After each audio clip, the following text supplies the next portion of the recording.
And welcome to the podcast, Appetite for Distortion, episode 205. Wow. It is Wow, Brando. dude. How good's that? 205. It's very strange, Mark Alexander-Erber from Golden Robot and Gypsy Lee, who I will get to my I don't even want to call you guys like my interviews for today. We're just hanging out for this episode. That's kind of, and we're learning about new people, and obviously with our 6 degrees of GNR bacon, sprinkled on top of it, whatever. But last episode, I did a Zoom as well with Mike Squires and Jeff Rouse from Duff McKagan's Loaded. Yeah. And they've been on the show. And Mark, if you listen back to the episodes, my intro, my theme music is what Mike Squires made for the podcast. Yeah. So we've had some sort of relationship, but I haven't had them on since like the episodes in the 50s. And it's been now I'm like 205. Wow. It's working, dude.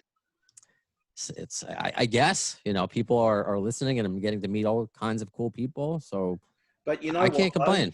You know what? What's that? The issue is this: you've been doing all these podcasts, and yes, I've been on a couple, which has been great. I've been probably on 10 now. But you know what? It was my idea to tape the Zoom, record the Zoom tape. Gee, shows my age. It was my idea to record the Zoom, so I'm taking credit for that.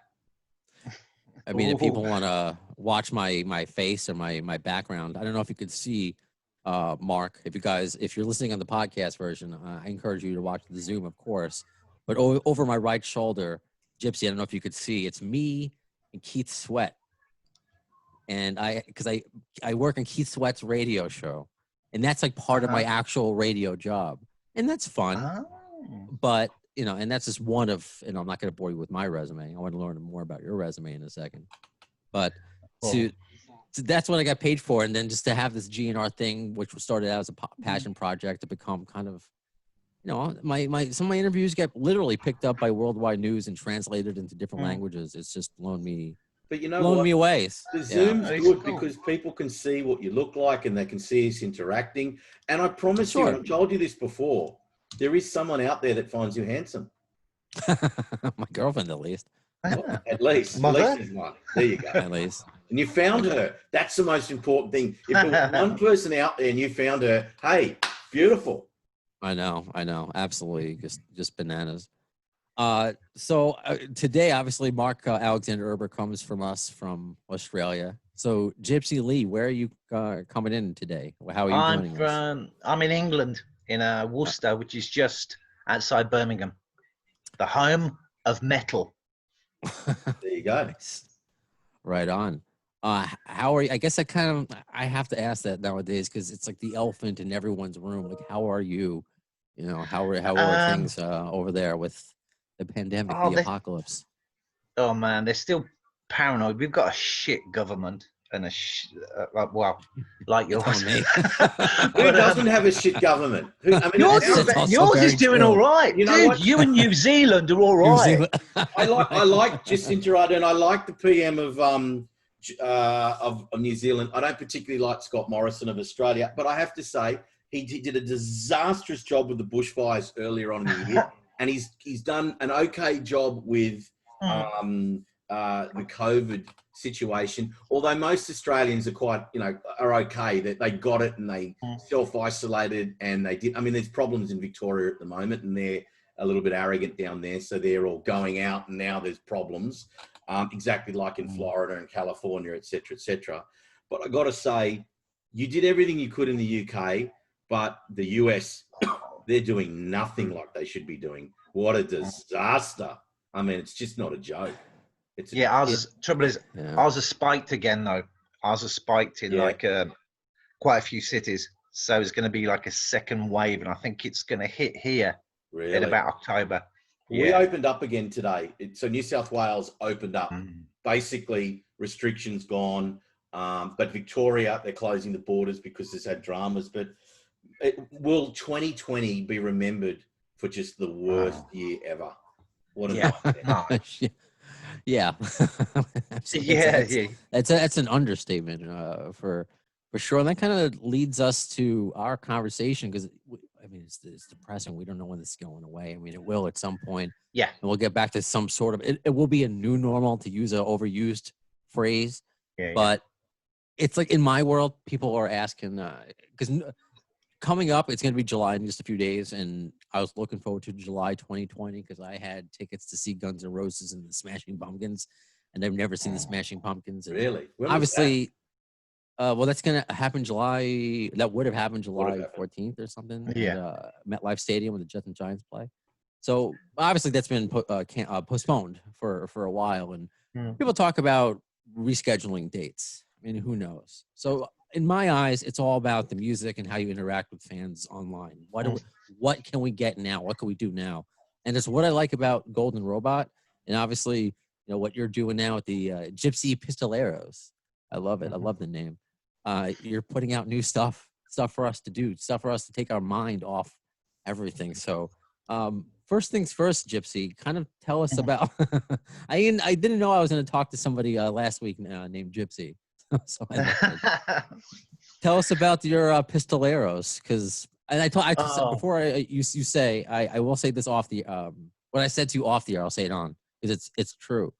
It was in your bio, and it came. And when I listened to the music, I knew I had the same feeling. What I would read in the future was if you watch the movie From Dusk Till Dawn, which is so awesome and it's right up my alley. You know, horror movie humor, and if you're a band to play in that movie, that's what the Gypsy Pistolero sounds like. And that's what clicked in my mind.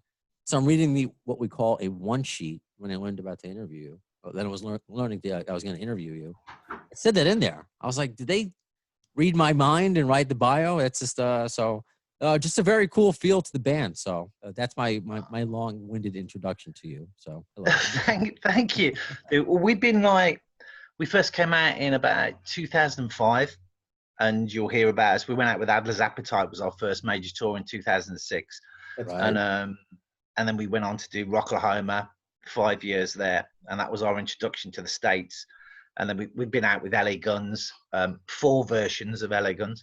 And all of the big bands we played with, Bang Tango, you know, like the whole of that. But the strange thing was, we were never really of that era. And when we got to Rocklahoma, people were going like, hey man, I loved your band in the 80s. And it was like, dude, I was in like a glam punk band supporting Lords of the New Church in the 80s. We were never part of like the Motley Crues, the LA Guns and whatever, but we fitted in with that because we sort of were lumped in with LA Guns and we supported them for quite a few years. Tracy's version, essentially. And but the music was, like you say, there's nothing out there like it. Because I lived in Spain for 3 years in Zaragoza from 1991 to 1994. And we went out supporting the Ramones in 93 for the European tour, the Mondo Bizarro tour. And I just went like, we used to, it's really weird. If you live in Spain, all the kids have locals and they've all got bands. And they call these locals, they're little rehearsal units. And they all go there, get drunk, spend the night there, and just make music. And we met one of the top bands we didn't know at the time in Spain called Katama, a flamenco band. And they were just playing like this stuff that was off the wall. And we were jamming like Anarchy in the UK with them. And so, mate, I so wish we'd have recorded those sessions because a flamenco band playing Anarchy in the UK is just off the wall.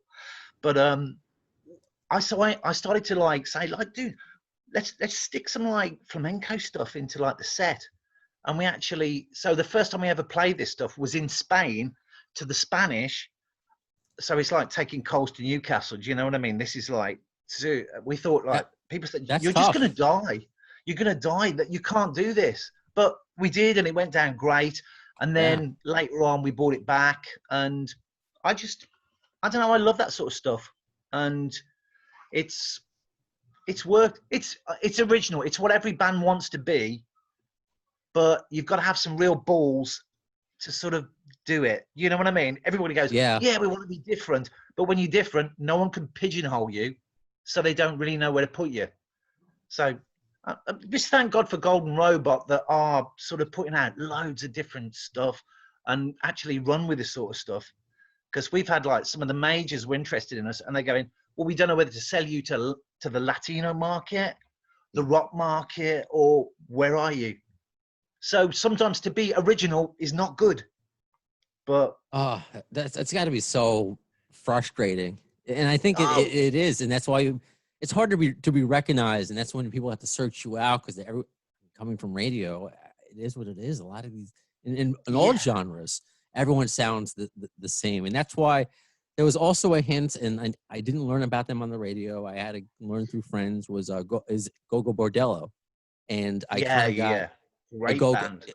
like that kind of feel, but you're more of a punk Yeah. rock, harder feel, and I'm like, they're awesome. I wouldn't have known if it was up to the big labels. I mean, now they're, I guess, because they built up a following, but still, it's great. It's another. Oh, cheers, It also reminded me of like Antonio Banderas. Like he would play you in a movie or something like that. Oh, belong in Desperado, and I love those bands. That music. Yeah, well, the interesting thing is on the new album, because the stuff being released now is the greatest hits remixed and remastered, but we're doing a brand new album now, and an exclusive. You don't know this, Mark. We do El Mariachi, the first ever English version with English lyrics and the whole thing. So from the Antonio Banderas when he pretends to play guitar to the Los Lobos. It's right. Yeah, well, we do and it's a real rocked up version. So that's going to be out. We hope it's going to be ready for Christmas release. It's up to Mark, whatever. But that's the brand new album. But that's what we're really excited about. Probably could be a single, but I reckon the album will come out early next year. Get over it. Fine. Yeah. I don't want you up against. I don't want you up against Tom Jones's greatest hits. We don't need that.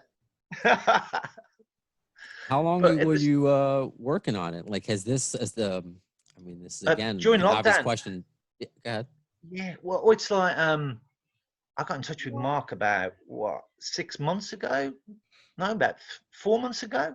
Yeah, 4 to 6 months. I mean, it's happened. He sent really me one of those letters, like you saw in the movies that were cut out, like it had the pieces of magazine in there, like the Riddler or something. If you don't release my music, you're in big trouble. And so I thought, well, I better do this because I don't know who this weirdo is. So no worries, done. No, that was it. He scared me. He scared me into it.